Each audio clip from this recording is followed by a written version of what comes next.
नाजरीन कराम, जिंदगी एक नहायत नापायदार चीज है। कोई शख्स नहीं जानता कि कब उसकी जिंदगी का सफर तमाम हो जाए। जिंदगी के खात्मे के लिए बीमारी या बुढ़ापा आना शर्त नहीं, बस इंसान का जब वक्त पूरा हो जाता है और मालिक का बुलावा आ जाता है तो दुनियावी जिंदगी का इख्तिताम और आखिरत के सफर का आगाज हो जाता है। नाजरीन कराम, इंसानी जिंदगी को हम तीन हिस्सों में तकसीम कर सकते हैं। नंबर एक, दुनियावी जिंदगी। ये जिंदगी मौत पर ख़त्म हो जाती है। नंबर दो, बरज़खी ज़िंदगी। ये ज़िंदगी मौत से लेकर क़यामत तक है। नंबर तीन, उखरवी ज़िंदगी, यानी रोज़े महशर, हिसाब किताब के बाद शुरू होने वाली ज़िंदगी, जो कि एक अबदी ज़िंदगी है।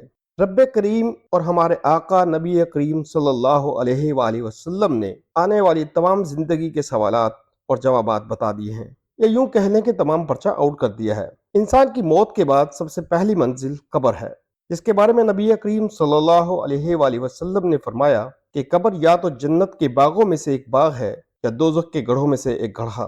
एक सहाबी ने इरशाद फरमाया कि हम एक अंसारी का जनाजा लेकर जा रहे थे। जब हम कब्र के करीब पहुंचे और हमने जनाजा रख दिया, नबी करीम सल्लल्लाहु अलैहि वसल्लम बैठ गए तो हम लोग भी बैठ गए।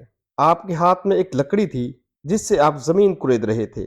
आपने 3 बार आसमान की तरफ देखा और 3 बार जमीन की तरफ, और फरमाया कि कब्र के अजाब से पनाह मांगो, और फिर खुद भी कब्र के अजाब से पनाह मांगी।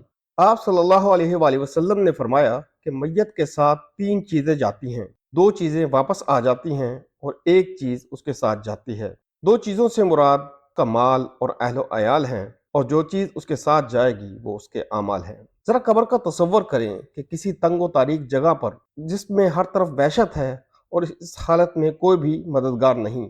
हजरत अबू हुरैरा रज़ी अल्लाह अन्हो से रिवायत है कि जब मुर्दे को दफनाया जाता है तो उसके पास 2 स्याह रंग की नीली आंखों वाले फरिश्ते आते हैं। ये फरिश्ते जमीन को चीरते हुए आते हैं। वो जब मुर्दे के पास आएंगे तो इससे 3 सवालात करेंगे। इनकी आवाज बहुत रौबदार होगी और बिजली की तरह कड़कदार होगी। इनके नाम मुनकिर और नकीर हैं। वो पहला सवाल करेंगे, मन रब्बु का, यानी तेरा रब कौन है, यानी वो जिसने तुझे पैदा किया या तू अपने दिल की मानकर अमल करता रहा। दूसरा सवाल होगा, मा दीनों का, यानी तेरा दीन क्या है। और तीसरा सवाल होगा, मन नबियों का, यानी तेरा नबी कौन है। नाज़रीन करम, बज़ाहिर ये सवालात बहुत ही आसान हैं और हर मुसलमान इनके जवाबात से आगाह है, मगर इस वक्त जो खौफ, डर और वहशत की कैफियत होगी, इस सूरत हाल में वही शख्स इन सवालात के दुरुस्त जवाबात दे पाएगा जिसने इनकी तैयारी की होगी। अगर उसने दुरुस्त जवाबात दे दिए तो जमीन उसके लिए कुशादा कर दी जाएगी, और जो शख्स इनके जवाबात ना दे पाया तो समझ लें वो नाकाम हो गया।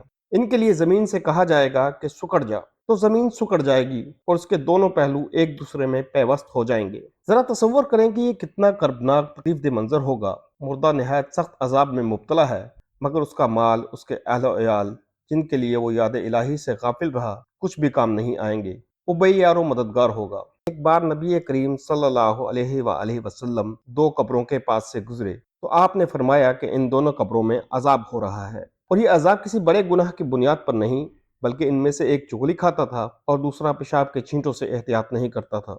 इसी तरह एक बार एक यहूदी औरत हजरत आयशा रजी अल्लाह अन्हा के पास आई और कहने लगी कि अल्लाह आपको कब्र के अजाब से महफूज रखे। हजरत आयशा रजी अल्लाह अन्हा ने इस बारे में आपसे दरियाफ्त किया तो आपने जवाब दिया कि कब्र का अजाब है। नाज़रीन कराम, कुरान मजीद की शक्ल में रब ताला ने इंसान की हर मुश्किल का हल बता दिया है। इसका पढ़ना न सिर्फ सवाब का बायस है, बल्कि इस पर अमल करके हम अपनी कब्र को जन्नत के बागों में से एक बाग बना सकते हैं। नबी करीम सल्लल्लाहु अलैहि वसल्लम ने फरमाया कि सूरह मुल्क कब्र के अजाब को रोकने वाली है। लिहाजा हर मुसलमान को चाहिए कि नेक अमाल के साथ साथ कुरान मजीद की इस सूरत की तिलावत को मामूल बना ले। अल्लाह ताला हम सबको कब्र के अजाब से और इसकी वहशत से महफूज फरमाए, आमीन। अगर वीडियो अच्छी लगी हो तो वीडियो को शेयर करें, लाइक करें और चैनल को सब्सक्राइब करें। अल्लाह ताला आपका हामी व नासिर हो।